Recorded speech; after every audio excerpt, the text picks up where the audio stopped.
One of the objections that I hear a lot from independent estate agents when I'm talking to them about a high value home strategy is that I don't have enough high value homes in my area.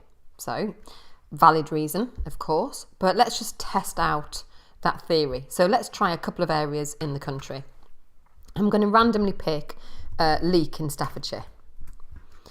I'm going to go to for sale and I'm going to just look at all the properties within, say, I think if you lived in Leek or if you had your agency in Leek, you'd probably go up to 10 miles, but let's just try 5 miles and see what that brings us. Okay, so we've got 445 results in Leek. Now let's see how many properties that Leek has over, say, 400,000, which is probably roughly a high value home in that area. So let's try, so we've got 445, remember? Let's try 400,000 and above in that area. And they've got 63. So if we say 63 into 445, we've got dead on the average for the UK, which is about 14% of the properties in and around Leek are £400,000 and over, and what I would call a high value home. Now let's just try a different area. Let's try an area that we know is a high value area. Let's say Esher in Surrey. Now, if you were in Esher as an agent, you probably wouldn't go 5 miles. I would suggest you probably go just 3 miles. Obviously, it all depends on the right property, etc. You've got an awful lot of properties there because it's high density of population. So you've got 2,578.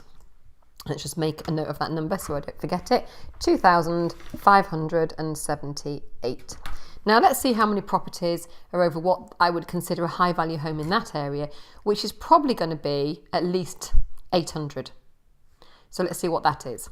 And that comes down to 843. And actually you could go above that, couldn't you? You could go to probably 1 million.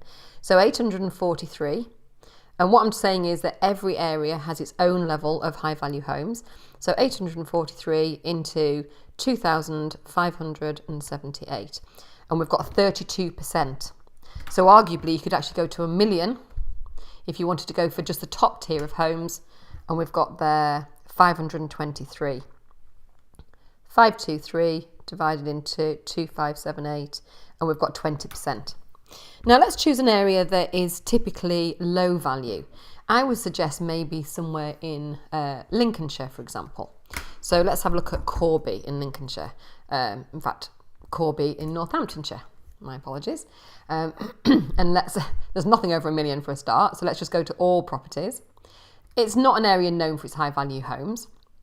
So if we went to, say, 5 miles radius, because it's got quite a rural area around it, and we looked at what might be considered to be a high value home, I'm typically looking for 4-bed detached with maybe, a decent sized garden. So let's just have a look at what that appears at.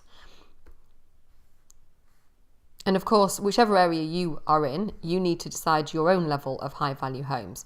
I suspect it's going to be down at about 350, but let's just have a look what a 350 house looks like in and around Corby.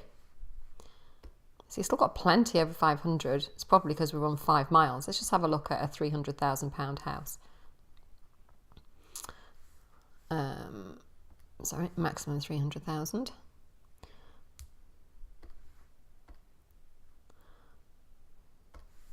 Okay, let's see what that looks like.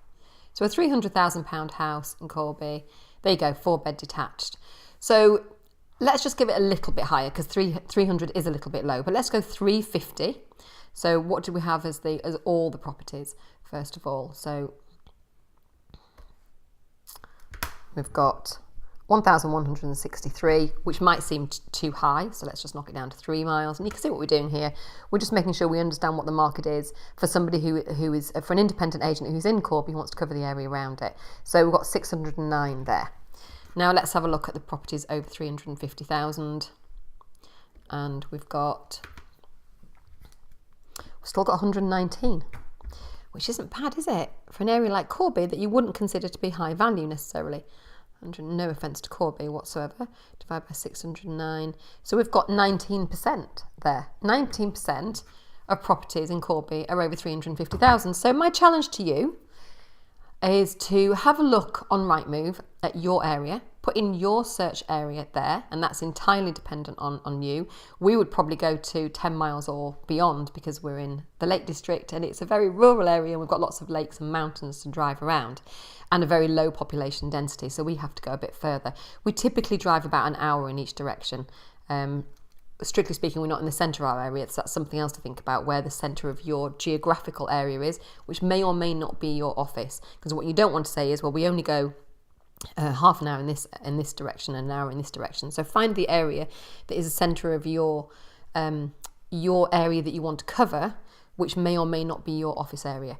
Then put your miles in that you would like to, go to, and you can tell more by looking at the map, in fact, because if you look at the map, you can say, well, would I drive to Brampton Ash, or would I prefer to stick, in a smaller area? And then where are those high value properties? So you could even sort of do, if I went to 800 or 600 and beyond, how far would I have to go to get to a high value home? And you can see that you'll start getting some clusters, and then decide whether it's worth pursuing those clusters. Go higher and higher and higher. Once you know how many properties you've got in your area, let's say it's 10%, 15% or 20%, and I can tell you that the national average outside London is about 14%, then what I would say to you is, what is your strategy for getting into that 14%? How are you going to make sure that 14% knows you, knows that you do take on high value homes, and knows that you're perfectly capable of selling those high value homes? That is my challenge to you, and I'd love to hear from you about how you are intending to get into your 14%. Bye for now.